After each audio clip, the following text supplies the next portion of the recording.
نبی کریم صلی اللہ علیہ وسلم نے فرمایا کہ جب لاکھوں حاجی میدان عرفات میں جمع ہوتے ہیں نا، میدان عرفات میں کوئی بہت عالیشان بندوبست آج بھی نہیں ہے، آج بھی لوگ چٹائیوں پہ بیٹھتے ہیں، اور اے سی والی بس میں بھی آپ بیٹھ کے جائیں تو پھر بھی کچھ نہ کچھ گرد آپ پر پڑ ہی جاتی ہے، لیکن لاکھوں لوگ آئیں پر اکٹھے ہو کے آئیں۔ اکیلے اکیلے کوئی میدان عرفات میں جائے اور 9 ذی الحج کے علاوہ جائے تو یہ مقام اسے نہیں ملتا۔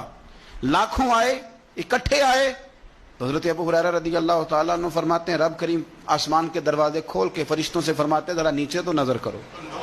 فرشتے دیکھتے ہیں نیچے تو اللہ فرماتے ہیں ان کے چہروں پر گرد ہے، یہ بڑے بڑے بنگلوں میں رہنے والے، ان کی حالت دیکھو کتنی آج خستہ ہے۔